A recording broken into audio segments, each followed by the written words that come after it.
నమస్కారం.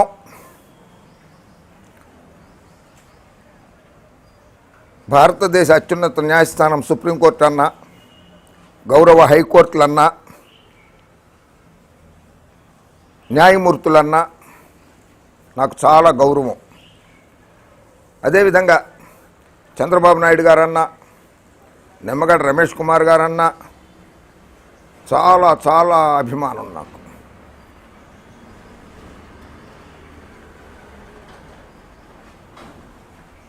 సుప్రీంకోర్టు ఆదేశాల మేరకు ఆంధ్రప్రదేశ్లో గ్రామ పంచాయతీ ఎన్నికలు నిర్వహిస్తున్నారు. ఇది భారత రాజ్యాంగం ప్రకారము ఆర్టికల్ 73 ప్రకారము పంచాయతీ ఎన్నికలు జరగాలి కనుక జరుగుతున్నాయి, 73, 74 ప్రకారంగా. కానీ ఇక్కడ ప్రజలకు వస్తున్న సందేహము, ఇది భారత గౌరవనీయులు పెద్దలు పూజ్యులు డాక్టర్ బాబాసాహెబ్ అంబేద్కర్ గారు రాసిన రాజ్యాంగమా, లేక పచ్చ పార్టీ రాజ్యాంగమా, బాబు గారి రాజ్యాంగమా, నిమ్మగడ్డ గారి రాజ్యాంగమా? ఇది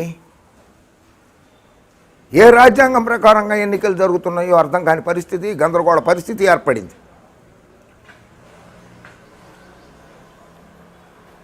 పంచాయతీ ఎన్నికలు మొదటి విడతలో 3244 స్థానాల సర్పంచ్కి ఎన్నికలు జరిగినాయి. అందులో శ్రీకాకుళం జిల్లాలో 321 స్థానాలు ఉంటే 39 స్థానాలు ఏకగ్రీవమైనాయి. విశాఖపట్నం జిల్లాలో 340 సర్పంచ్ స్థానాలు ఉంటే 44, తూర్పుగోదావరి జిల్లాలో 366 ఉంటే 30 స్థానాలు, పశ్చిమ గోదావరి జిల్లాలో 239 ఉంటే 41, కృష్ణా జిల్లాలో 234కి 23, గుంటూరు జిల్లాలో 337కి 67, ప్రకాశం జిల్లాలో 227 ఉంటే 35, నెల్లూరు జిల్లా 163 స్థానాలకి 25, చిత్తూరు జిల్లాలో 449 ఉంటే 110 స్థానాలు, వైఎస్ఆర్ కడప జిల్లా 206 స్థానాలకు గాను 51 స్థానాలు, కర్నూలు జిల్లా 193 స్థానాలు, 193 స్థానాలలో 52 స్థానాలు, అనంతపురంలో 169 సర్పంచ్ పదవులకు ఎన్నికలు జరిగితే 6 ఏకగ్రీవాలు జరిగినాయి. అంటే 3244 స్థానాలలో 523 పంచాయతీ సమితులకి ఏకగ్రీవ ఎన్నికలు జరిగాయి.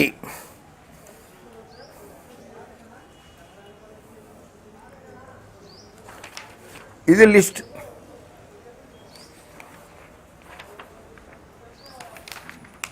అది గౌరవనీయులు నిమ్మగడ్డ రమేష్ కుమార్ గారి ఆధ్వర్యంలోనే జరిగినాయి. ఎన్నికల నోటిఫికేషన్ వచ్చిన తర్వాత ఆయన చిత్తూరు, గుంటూరు జిల్లా కలెక్టర్లను మార్చారు. మార్చిన తర్వాత జరిగిన ఎన్నికలే ఇవి. చిత్తూరు జిల్లా బాబు గారి సొంత జిల్లా, గుంటూరు జిల్లా ఎలక్షన్ కమిషనర్ గారి, స్టేట్ ఎలక్షన్ కమిషనర్ గారి సొంత జిల్లా. ఆ జిల్లాలలోనే వైఎస్ఆర్ కాంగ్రెస్ పార్టీ, జగన్మోహన్ రెడ్డి గారి అభిమానులు, మద్దతుదారులు ఏకగ్రీవంగా సర్పంచులుగా ఎన్నికయ్యారు.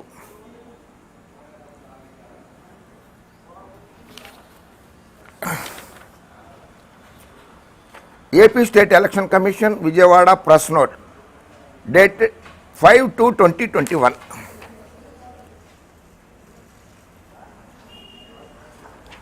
ఏకగ్రీవ ఎన్నికలు జరపద్దు అని చంద్రబాబు నాయుడు గారు ఆదేశాలు జారీ చేశారు. బలవంతపు ఏకగ్రీవాలకి నేను ఒప్పుకోను అని చెప్పి స్టేట్ ఎలక్షన్ కమిషనర్ గారు అన్నారు. ఓకే, బలవంతపు ఏకగ్రీవాలని మీరు ఒప్పుకోదు, బట్ ఏకగ్రీవ ఎన్నికలు జరగకూడదు అని భారత రాజ్యాంగంలో ఎక్కడా రాసి లేదు. మిస్టర్ నిమ్మగడ్డ రమేష్ కుమార్ గారు, చంద్రబాబు నాయుడు గారు, భారత రాజ్యాంగంలో ఎక్కడా కూడా రాసి లేదు. అయినా ఏకగ్రీవాలు గ్రామాలు గనక అందరూ కూర్చుని, నలుగురు పెద్ద మనుషులు కూర్చుని ఏకగ్రీవం చేసుకుంటే కక్షలు కార్పణ్యాలు ఉండవు, హింసకు తావుండదని చెప్పి ఏకగ్రీవాలు చేసుకుంటారు.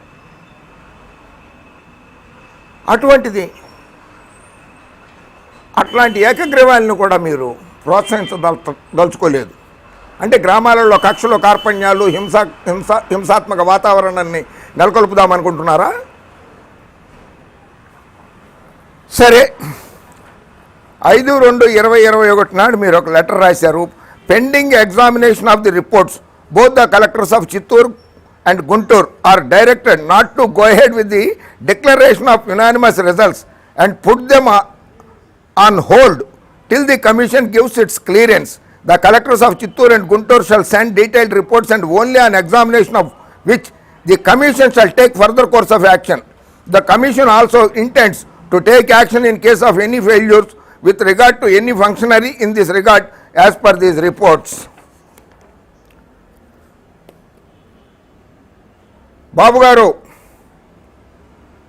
కమిషనర్ గారు, ఎన్నికైన వ్యక్తులని ఎలక్షన్ కమిషన్ ఆపకూడదు.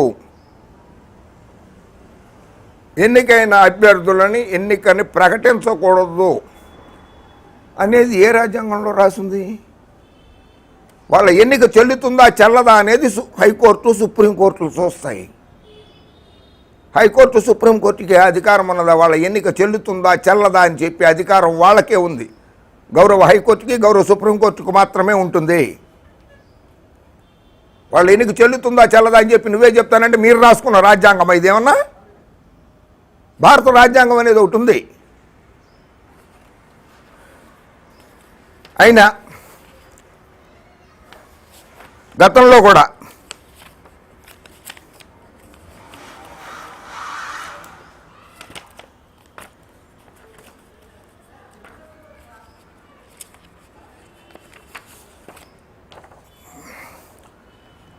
పెద్దలు కాసు బ్రహ్మానందరెడ్డి గారు ముఖ్యమంత్రిగా ఉండగా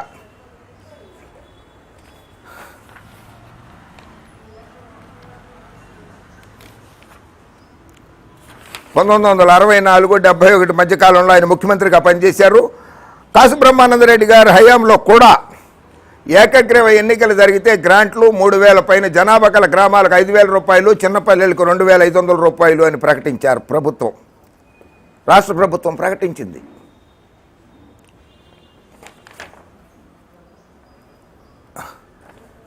ఏకగ్రీవ ఎన్నికలు జరిగిన పంచాయతీలకు 3,000 పైగా జనాభా కలిగిన పంచాయతీలకు 5,000 రూపాయలు, 3,000 లోపు గల జనాభాకు గల పంచాయతీలకు 2,500 రూపాయలు గ్రాంట్లు ఇవ్వాలని ప్రభుత్వం నిర్ణయించినట్లు ముఖ్యమంత్రి బ్రహ్మానందరెడ్డి గారు నేడు విలేకరుల సమావేశంలో చెప్పారు.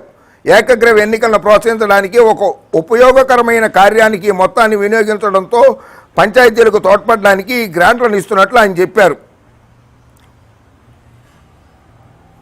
14,000 పంచాయతీలలో జరగబోయే ఎన్నికల్లో 15 నుండి 20% పంచాయతీలలో ఏకగ్రీవ ఎన్నికలు జరగగలవని భావిస్తున్నట్లు ముఖ్యమంత్రి చెప్పారు.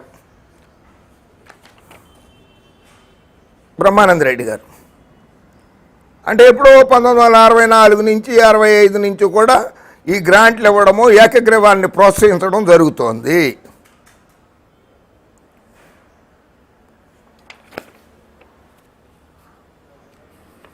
నిమ్మగడ్డ రమేష్ కుమార్ గారు,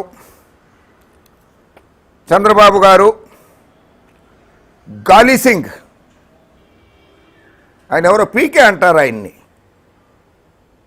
పావలా అంటుంటారు, ఆయన్ని ప్యాకేజ్ వీరుడు అంటారు ఆయన్ని. ఆయన కూడా ఏకగ్రీవాలు జరిగితే ఎన్నికలు ఎందుకు అని వ్యాఖ్యానిస్తున్నారు. విడాకులు ఇచ్చేటట్టయితే పెళ్ళిళ్ళు ఎందుకు నాయన? విడాకులు ఇచ్చే సంస్కృతి సాంప్రదాయం ఉంటే పెళ్ళిళ్ళు ఎందుకు నాయనా? రమేష్ కుమార్ గారు, బాబు గారు, ఇది వినండి. భారతదేశ రాష్ట్రపతి గారి భవనం ఇది, రాష్ట్రపతి గారి నిలయం. భారతదేశానికి రాష్ట్రపతి గారు ఉంటారు కదా, ఆయన కాన్స్టిట్యూషన్ ఆఫ్ ఇండియా రాజ్యాంగంలోని article 52 there shall be a president of India. Article 53 part 5 of the constitution under chapter 1 lists out of the qualification, election and impeachment of the president of India.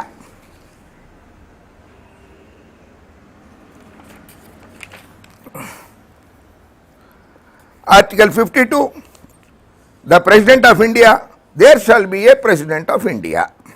ఒక రాష్ట్రపతి గారు ఉంటారు.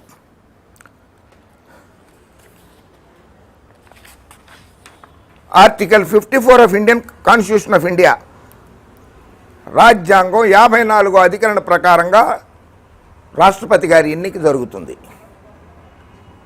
1950వ సంవత్సరం నుంచి మొట్టమొదటి రాష్ట్రపతి భారతదేశానికి బాబు రాజేంద్ర ప్రసాద్ గారు ఏకగ్రీవంగా ఎన్నికయ్యారు. రాష్ట్రపతిగా ఏకగ్రీవంగా మొట్టమొదటిసారి ఎన్నికైనది బాబు జగజ్జీవన్ రామ్ గారు. బాబాసాహెబ్ అంబేద్కర్ గారు రాసిన రాజ్యాంగం ప్రకారం. అదే మీరు గనక పదవుల్లో ఉండి ఉంటే ఆయన ఎన్నిక ఏకగ్రీవం చెల్లదు, రాష్ట్రపతి ఎన్నిక అని చెప్పి ఉండేవారా? రాష్ట్రపతి ఎన్నికే ఏకగ్రీవంగా జరుగుతోంది. ఆయన తరువాత article 54, the president shall be elected by the members of an electoral college consisting of the elected members of the both houses of parliament, the elected members of the legislative assemblies of the states. In this article and in the article 55, state includes the national capital territory of Delhi and the union territory of Pondicherry. Lok Sabha సభ్యులు, రాజ్యసభ సభ్యులు, శాసనసభ్యులు, శాసన మండలి సభ్యులు ఎన్నికల్లో ఓట్లు వేస్తే రాష్ట్రపతి గారు ఎన్నికవుతారు. ఆయన కూడా ఏకగ్రీవంగా ఎన్నికయ్యారు బాబు రాజేంద్ర ప్రసాద్ గారు. ఆయన జనవరి 24, 1950 నుంచి 2 సార్లు రాష్ట్రపతిగా అయ్యారు. 2 సార్లు ఏకగ్రీవ ఎన్నికే. ఆయన రాష్ట్రపతిగా ఉన్న కాలంలో దేశ ప్రధానమంత్రులుగా పండిత్ జవహర్లాల్ నెహ్రూ గారు, గుల్జారీలాల్ నందా గారు, జై జవాన్ జై కిసాన్ నినాద ప్రదాత లాల్ బహదూర్ శాస్త్రి గారు, గరీబీ హఠావో నినాద ప్రదాత శ్రీమతి ఇందిరాగాంధీ గారు, 4 ప్రధానమంత్రులు పనిచేశారు ఆయన రాష్ట్రపతిగా ఉన్నప్పుడు. ఆ 4 ప్రధానమంత్రులు కూడా ఏకగ్రీవంగానే ఎన్నికయ్యారు సార్. ఏకగ్రీవంగా ఎన్నికైన రాష్ట్రపతి గారి దగ్గర 4 ప్రధానులు కూడా ఏకగ్రీవంగానే ఎన్నికయ్యారు. వాళ్ళ ఎన్నిక కూడా చెల్లదంటారు మీరు గనక అక్కడ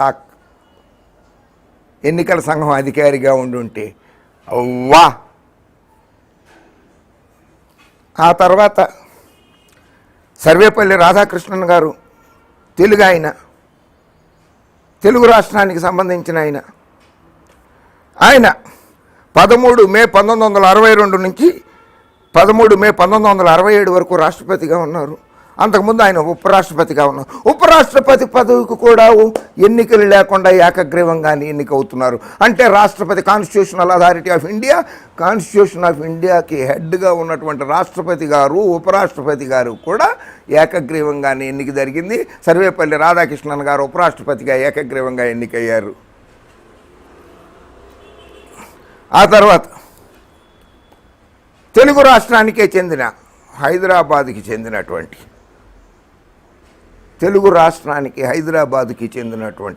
జాకీర్ హుస్సేన్ గారు 13 మే 1967 నుంచి 3 మే 1969 వరకు, కేవలం 2 సంవత్సరాలు. ఎందుకంటే పదవిలో పోయినటువంటి మొట్టమొదటి రాష్ట్రపతి ఆయన.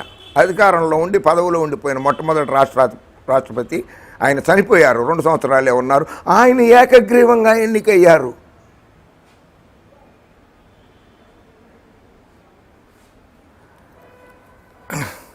అందులో ఫస్ట్ ముస్లిం ఈ దేశానికి దేశాధ్యక్షుడిగా కాంగ్రెస్ వారి హయాంలోనే ఆయన మొట్టమొదటి రాష్ట్రపతి కూడా పదవిలో ఉండి చనిపోయింది. ఆయన చనిపోయిన తర్వాత హిదయతుల్లా గారు కొద్ది కాలం పాటు తాత్కాలిక రాష్ట్రపతిగా విధులు నిర్వహించారు. తర్వాత 1969లోనే వివి గిరి గారు తాత్కాలిక అధ్యక్షుడిగా కూడా పనిచేశారు. ఆయన తెలుగు ఆయనే.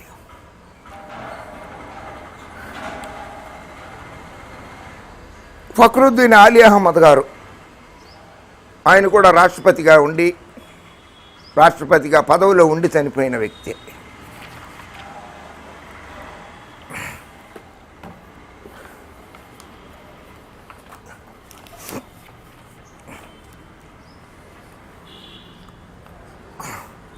Constitution of India, Article 63, the Vice President of India, there shall be a Vice President of India.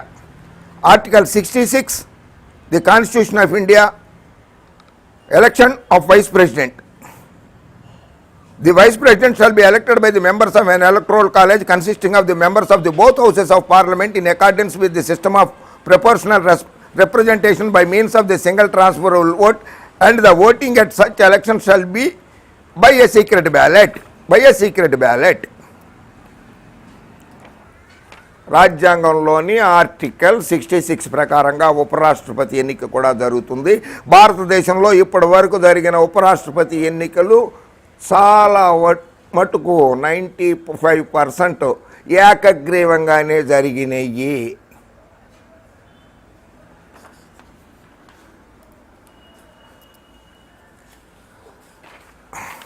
ఆ తర్వాత 1977లో మరో తెలుగు తేజం రాయలసీమ రతనాల బిడ్డ పెద్దలు డాక్టర్ నీలం సంజీవరెడ్డి గారు రాష్ట్రపతిగా ఏకగ్రీవంగా ఎన్నికయ్యారు. బాబు రాజేంద్ర ప్రసాద్ గారు ఏకగ్రీవంగా ఎన్నికయ్యారు.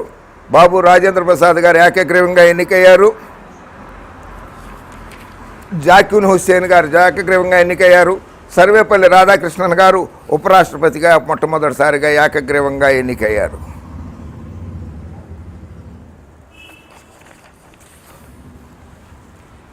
భారత రాజ్యాంగం అమల్లోకి వచ్చిన తర్వాత 16 మంది ఈ దేశానికి ప్రధానమంత్రులు అయితే ఒక్కరన్నా కానీ ఎన్నికల్లో ప్రధానమంత్రికి ఎన్నిక ఎక్కడ జరగాలి? బాబు గారు, రమేష్ కుమార్ గారు, లోక్సభలో హౌస్లో జరగాలి. 489 మంది సభ్యులు ఉన్నటువంటి లోక్సభలో 1951లో ప్రధానమంత్రిగా ఏకగ్రీవంగా జవహర్లాల్ నెహ్రూ గారు ఎన్నికవడం మొదలైనప్పటి నుంచి ఈ రోజు దాకా కూడా లోక్సభలో సభ్యుల చేత ప్రధానమంత్రిగా ఎన్నిక కాపాడ్డ వ్యక్తి ఒక్కరన్నా ఉన్నారా? ఏ పార్టీ, బీజేపీ పార్టీ కావచ్చు, చరణ్ సింగ్ గారు కావచ్చు, చంద్రశేఖర్ గారు కావచ్చు, ఇందిరాగాంధీ, రాజీవ్ గాంధీ, విపి సింగ్ గారు, చౌదరి చరణ్ సింగ్ గారు, ప్రస్తుత ప్రధాని నరేంద్ర మోడీ గారు, డాక్టర్ మన్మోహన్ సింగ్ గారు అందరూ కూడా ఏకగ్రీవంగా ఎన్నికైనటువంటి ప్రధానమంత్రులే కదా. మీరు ఎన్నికల కమిషనర్గా ఉండుంటే వాళ్ళ ఎన్నికలను కూడా రద్దు చేసి ఉండేవాళ్ళ? ఏకగ్రీవ ఎన్నికలు రద్దు అంటూ. రే ఇంకో విషయం బాబు గారు, రమేష్ కుమార్ గారు, this is parliament of India. ఈ పార్లమెంట్కి కాన్స్టిట్యూషన్ ఆఫ్ ఇండియా ఆర్టికల్ 93 ఆ పార్లమెంటు సభ్యులుగా లోక్సభకి, రాజ్యసభకి ఎలక్షన్స్ అవుతారు. మొట్టమొదటి లోక్సభలో 489 మంది ఉన్నారు. ప్రస్తుత లోక్సభలో 544 ఉన్నారు. స్వాతంత్రం వచ్చినప్పటి నుంచి ప్రస్తుత లోక్సభలో ఉన్నటువంటి సభ్యుల వరకు 44 లోక్సభ సభ్యులు ఏకగ్రీవంగా ఎన్నికయ్యారు. 44.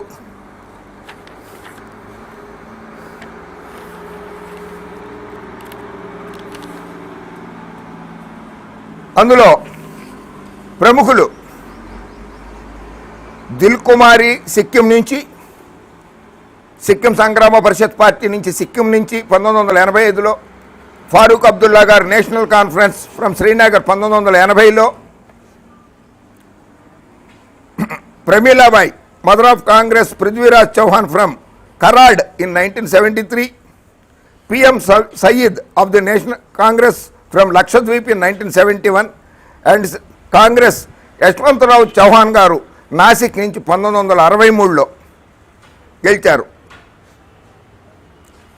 1951లో మొట్టమొదటిసారిగా జరిగిన లోక్సభ ఎన్నికల్లో కూడా 489 సీట్లు ఉన్నప్పుడు 10 మంది ఏకగ్రీవంగా ఎన్నికయ్యారు. 1951లో లోక్సభకి. అలాగే 1957లో జరిగిన లోక్సభ ఎన్నికల్లో 11 మంది ఏకగ్రీవంగా ఎన్నికలు జరిగినాయి. ఏది లోక్సభకి రాజ్యసభకి ఏకగ్రీవ ఎన్నికలు జరుగుతుంటే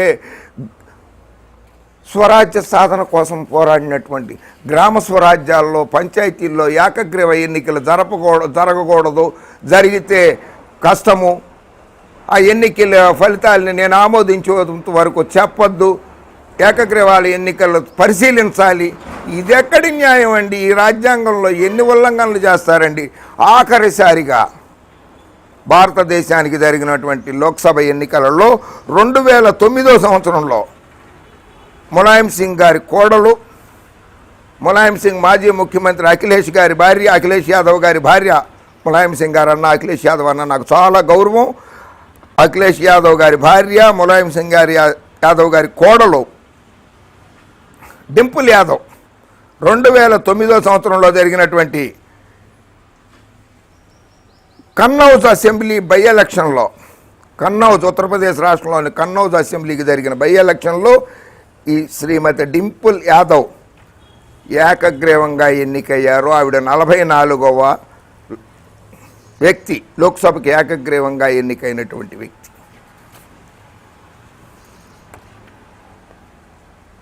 రమేష్ కుమార్ గారు, బాబు గారు, లోక్సభ స్పీకర్ సాక్షాత్తు రాజ్యాంగబద్ధమైనటువంటి పదవి అది. లోక్సభ స్పీకర్, లోక్సభ స్పీకర్ను కూడా లోక్సభలో ఉన్నటువంటి అన్ని పార్టీల సభ్యులు ఎంతమంది ఉన్నారో పార్టీలతో నిమిత్తం లేకుండా 544 సభ్యులు కలిసి ఎన్నుకోవాలి. అలా జరగట్లేదు కదా. ప్రధాన పార్టీ ఎన్నికల్లో ఏ పార్టీ అధికారంలో ఉందో ఆ పార్టీ సభ్యులే స్పీకర్గా అయిపోతున్నారు కదా. స్పీకర్కి ఎన్నికలు జరుగుతున్నాయా ఎక్కడన్నా?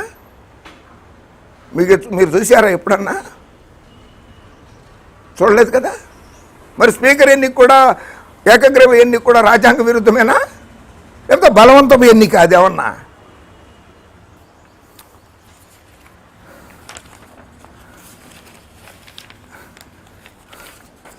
రాజ్యాంగంలోని ఆర్టికల్ 93 ప్రకారంగా, కాన్స్టిట్యూషన్ ఆఫ్ ఇండియా భారత రాజ్యాంగం ఆర్టికల్ 93 అధికరణ 93 ప్రకారంగా the speaker and deputy speaker of the house of the people, the house of the people shall as soon as may be choose 2 members of the house to be respectively speaker and deputy speaker thereof, and so often as the office of speaker or deputy speaker become vacant, the house shall choose another member to be speaker or deputy speaker as the case may be. రాజ్యాంగంలోని 93 అధికరణ ప్రకారంగా speaker, deputy speaker కూడా ఎన్నికలు జరగాలి. ఎప్పుడన్నా జరిగాయా? ఏకగ్రీవ ఎన్నికలే జరుగుతున్నాయి కదా.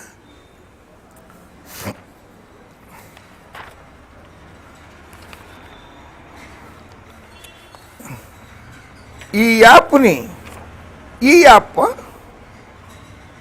చేశారు కదా నిఘా, పంచాయతీ ఎన్నికల మీద నిఘా పెట్టడానికి. ఏ రాజ్యాంగం ప్రకారంగా చేశారు? బాబు గారి రాజ్యాంగం ప్రకారమా? పచ్చ పార్టీ రాజ్యాంగం ప్రకారమా? పచ్చ మీడియా రాజ్యాంగం ప్రకారమా? ఏ రాజ్యాంగం ప్రకారంగా ఆ యాప్ను తయారు చేయించారు మీరు? ఎవరికి టెండర్ ఇచ్చారు? గవర్నమెంట్ ఆఫ్ ఇండియా వాళ్ళది నేషనల్ ఇన్ఫర్మేటిక్ సెంటర్ అని ఒకటి ఉంటుంది. రాష్ట్ర ప్రభుత్వం ఉంది, ఆంధ్రప్రదేశ్ టెక్నాలజీ సర్వీసెస్ అని ఉన్నది. రాష్ట్ర ప్రభుత్వం మీద మీకు నమ్మకం లేదు కదా. జగన్మోహన్ రెడ్డి గారి మీద నమ్మకం లేదు, ఏజీ గారి మీద నమ్మకం లేదు, అడ్వకేట్ జనరల్ గారి మీద నమ్మకం లేదు, ఆంధ్రప్రదేశ్ గవర్నర్ గారి మీద గౌరవం లేదు మీకు. ఇక్కడ లేకపోతే ఆంధ్రప్రదేశ్ టెక్నాలజీ సర్వీసెస్ వారి దగ్గర నుంచి నమ్మకం, లేకపోతే ఎన్ఐసి దగ్గర నుంచి చేయించుకోవాల్సింది. ఎవరికి చెప్పా పెట్టకుండా, ఎవరికి తెలియకుండా టెండర్ ఎవరికి ఇచ్చారు? టెండర్ ఎప్పుడు పిలిచారు? ఎవరిని పిలిచారు? ఎంత ఖర్చు అయింది దానికి? దాంట్లో ఏమేమి ఫీచర్స్ ఉన్నాయి తెలుసుకోవాల్సిన బాధ్యత, హక్కు ఆంధ్రప్రదేశ్ ప్రజలకి, పౌరులకి, ఓటర్లకి అందరికీ ఉంది. విశేషాధికారాలు నాకున్నాయి, విశేషాధికారాలు నాకున్నాయి. ఏం అధికారాలు ఉన్నాయి? గవర్నమెంట్ ఎంప్లాయీస్ని తిడతావు, సెన్సూర్ చేస్తానంటావు, ఉద్యోగంలోంచి తీయించేస్తానంటావు. ఎవరు? బ్రాహ్మణ అధికారులు, బ్రాహ్మణ ఐఏఎస్ అధికారులు గోపాలకృష్ణ ద్వివేది, గిరిజాశంకర్, ప్రవీణ్ ప్రకాష్, ఐఏఎస్ అధికారులు భరతగుప్తా, ఐపీఎస్ అధికారి రమేష్ రెడ్డిలపై చర్యలు తీసుకున్నావు. అలాగే special deputy collector Visweswara Naidu సొంత సామాజిక వర్గానికి చెందిన నిన్ను సెన్సూర్ చేస్తా అని చెప్పి పేరు తెలిసి సామాజిక వర్గం తెలియగానే అయ్యయ్యో అని వదిలిపెట్టేస్తారా సార్? బ్రాహ్మణులు కనుక తీసేయి, రెడ్లు కదా తీసేయి అంటే బ్రాహ్మణ, రెడ్డి, కాపు, ఎస్సీ, ఎస్టీ, బీసీ ఈ సామాజిక వర్గాల అధికారులను ఎవరినైనా తీసేసే అధికారం నీకు రాజ్యాంగం విస్తృతంగా కల్పించేసిందా? మీరు తయారు చేయించినటువంటి యాప్ మీద కె సుధాకర్ గారు హైకోర్ట్ ఆఫ్ ఆంధ్రప్రదేశ్లో public interest litigation number 32 of 2021 writ petition file చేశారు ఆంధ్రప్రదేశ్ హైకోర్టులో. ప్రతివాదులుగా election commission of India, state election commission, mister Nimmagadda Ramesh Kumar గారు state election commissioner, government of Andhra Pradesh represented by principal secretary Panchayati Raj. దాని మీద గౌరవనీయులు honourable the chief justice Shri Arup Kumar Goswami గారు, the honourable Shri justice C Praveen Kumar గారు మధ్యంతర ఉత్తర్వులు కూడా జారీ చేశారు, ఆర్డర్స్. అందులో పిటిషనర్ సుధాకర్ గారి తరఫున mister learned counsel VR Reddy garu in writ petition number 31 of 2021, mister S Sarath Kumar learned counsel representing mister M Jayaram Reddy learned counsel for petitioner in writ petition PIL number 32 of 2021 and mister GR Sudhakar learned counsel for the petitioner in writ petition PIL number 33 of 2021. N Harinath garu learned assistant solicitor general appears on behalf of the union of India election commission of India నుంచి N Harinath garu వాదనలు వినిపించారు.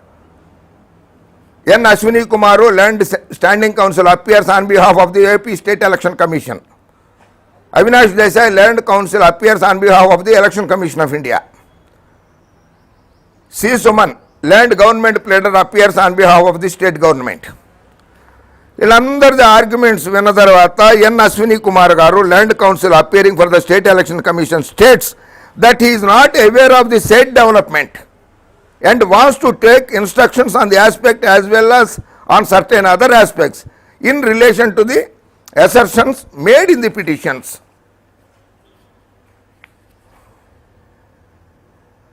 నేను వివరాలు తెప్పించుకోవాలి, అక్కడ జరిగిన పరిణామాలు కొన్ని నాకు తెలియవు అని చెప్పి అన్న అశ్విని కుమార్ గారు కోర్టులో ఒప్పుకున్నారు.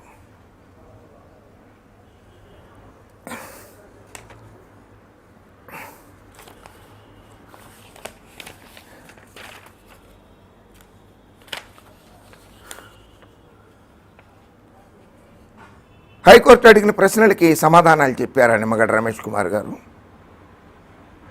చెప్పలేకపోయారు కదా మీరు. మరిది తీర్పులో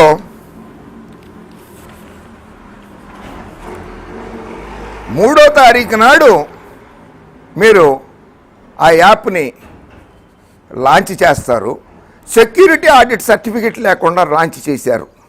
ఇది ఎన్ని అనుమానాలకు తావిస్తోంది? తెలుగుదేశం పార్టీ ఆఫీసులో తయారు చేయించారా? పచ్చ మీడియా ఆఫీసుల్లో తయారు చేయించారా? ఎక్కడ తయారు చేయించారా యాప్ని?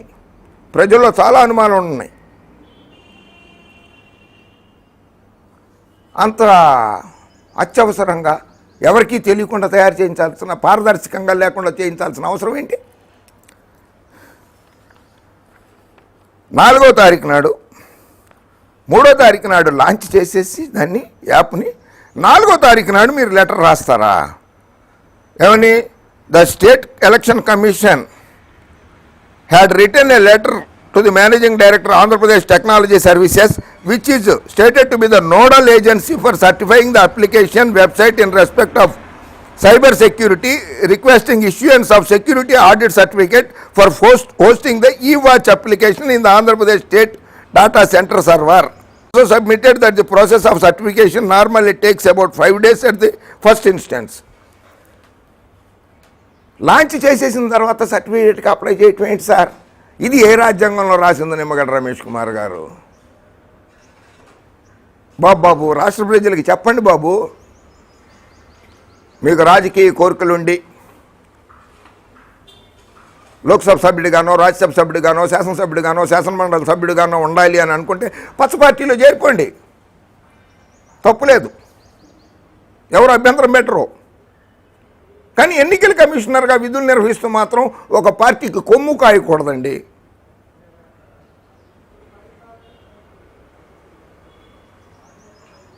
ఏకగ్రీవాల గురించి మాట్లాడతారు. ఇప్పుడు ఆ ఏకగ్రీవంగా ఎన్నికైన వాళ్ళందరూ కోర్టును ఆశ్రయిస్తే మేము గెలిచాము, మేము ఎన్నికయ్యాము అంటే ప్రజలను కూడా అవమానపరుస్తారు. ఎన్నుకున్న ప్రజలను కూడా అవమానపరుస్తారు. మీరు రాజ్యాంగాన్ని అవమానపరుస్తారు, ఆఫీసర్లను అవమానపరుస్తారు, అధికారులను కించపరుస్తారు, ముఖ్యమంత్రిని కించపరుస్తారు. ప్రజలను కూడా ఎన్నుకున్న ప్రజలు కదా వాళ్ళని ఏకగ్రీవాలు చేసుకున్నది. ఆ ప్రజలను కూడా కించపరుస్తారా, అవమానపరుస్తారా? వాళ్ళ మీద కూడా సందేహాలు వ్యక్తపరుస్తారా? తప్పు. ఇది రాజ్యాంగ విరుద్ధం. ఎన్ని నిమిషాలైంది? చాలు ఉండు. ఆ తీర్పులో గౌరవ Andhra Pradesh high court considering the matter in its entirety, we deem it appropriate to take up these petitions on 9/2/2021 for further consideration, list accordingly. Till then, e-watch mobile application shall not be given effect to by the State Election Commission. మీరు ఆ ఈ-వాచ్ app ఏదైతే తయారు చేయించారో అది ఎక్కడ తయారైందో కూడా రాష్ట్ర ప్రజలకి ఈ లోపు చెప్పండి. 9వ తారీఖు కోర్టులో పిటిషన్ వస్తుంది హైకోర్టులో. అప్పటిదాకా మీరు ఆ ఈ-వాచ్ యాప్ని వాడకూడదు అని చెప్పి హైకోర్టు ఉత్తర్వులు జారీ చేసింది కదా. కొన్ని కనీసం ఈలోపైనా సరే ఆ మీరు తయారు చేయించిన ఈ-వాచ్ యాప్ ఎక్కడ తయారైందో రాష్ట్ర ప్రజలకి చెప్పండి సార్. పారదర్శకంగా ఉండండి సార్. యువకుడు వైఎస్ జగన్మోహన్ రెడ్డి గారు ముఖ్యమంత్రి అయ్యారు. తగిన సలహాలు ఇవ్వండి సార్, సూచనలు ఇవ్వండి బాబు గారు, మంచి సలహా ఇవ్వండి బాబు గారు, మంచి సలహాలు ఇవ్వండి రమేష్ కుమార్ గారు. మీరు అనుభవజ్ఞులు, ఆర్థిక శాఖ కార్యదర్శి, కమిషనరు, ఎన్నో పదవులు నిర్వహించారు, గవర్నర్ గారి దగ్గర కార్యదర్శిగా కూడా పనిచేశారు.